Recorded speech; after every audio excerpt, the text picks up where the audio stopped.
But let's get to Babalola Tokwe from Proshare Nigeria here. What's your view about the TSA? If we roll everything back to when it actually started from, I'm sure you remember very well the whole issues around whether this was good, whether this was not good, why we need to have the TSA in place. Well, the TSA itself, it's very important because if you want to achieve any form of fiscal consolidation, the TSA is important. And therefore, by so doing, you have to have a scenario whereby you have to unify your accounts.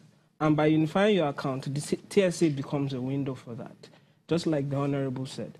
And at the same time, what you must also understand is that the TSA also reduces the level in terms of levels that, fiscal levels, reduces the levels and helps cash management by the Minister of Finance. That's also very important.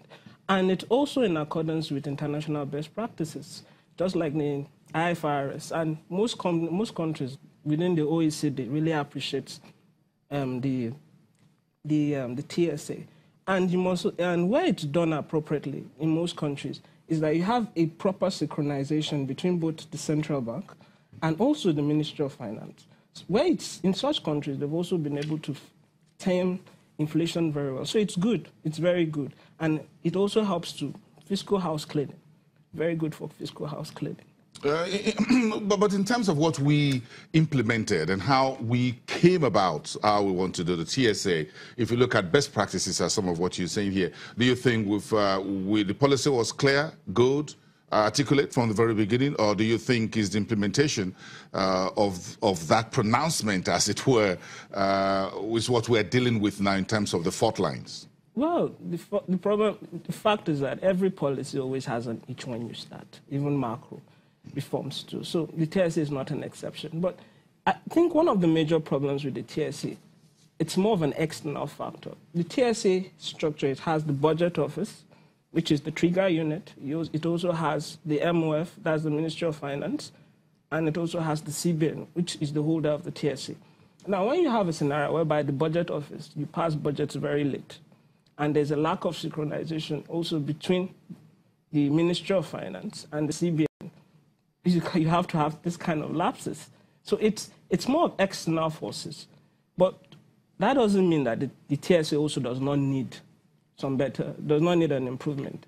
For instance, we've had donors who have also complained that they have found their funds actually trapped in the TSA. I can remember the Federal University of Abeokuta who also complained of that. But then it's something that we can always work on, because it's also, we must be careful such that fiscal management must not also affect resource in terms of helping the real sector. How was the TSA actually designed to work? Is it just because of the revenue and tariffs and whatever that goes into the government? Was it a two-way traffic or a one-way traffic? A bit of a cul-de-sac, that is. As soon as the money goes in, you put a lid on it. No. Nothing goes out. It's meant, just like the Honorable said, it's also help reconciliation. What it does is that the money comes in. That's most about the revenue. But it also allows you to also track outflows properly.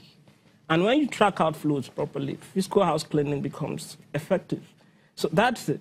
It does not impede, the TSA does not impede outflow. It's just that you must also have, it must be done in manners that it follows structurally. Yeah, because that's one of the arguments on the street. Whether it is informed or not, that's a different thing. About people say, look, we have so much trillions in the TSA, and folks are saying, we need to fund the budget. We need this, we need that. So why are you holding 4 trillion and TSA, and we're crying for money? Well, when you pass a budget late, you also have more money than you should have. Hold on a minute. Let's put this to the politician in Abuja, who is a legislator, of course, Abubakar Damburam Nuhu. This is the issue here. The TSA has trillions of naira in it, but folks says we need to spend some of this money. Whatever, for whatever budgetary. Now, Babalola is talking about the late passage of budget and what have you. So I'm looking at, where is this money? We need to have this money out. We hear about inflows, then we hear about outstanding from banks and other government agencies. hundreds of millions of dollars that are yet to get in. Almost $1 billion still hanging out there, about 750 by some estimate. So give us your thoughts on this. How should the inflow and outflow of the TSA, what should it look like, and what's the problem here? I think before I go to that, let me say the issue that you said, out there, a lot of issues are being raised by so many people. They don't have answers for them. And this is part of the problem which the TSA have, which is lack of having a coordinated office of implementation of the policy itself.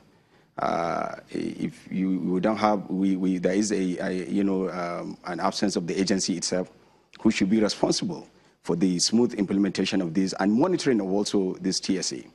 Now, if I go to the issue that you raised, which is the issue that has to do with why is all the money, part of also the issue that the problem of the TSA is that the foreign currency component, which the TSA should include, is not there, which means all the accounts which are foreign denominated are not part of the TSA.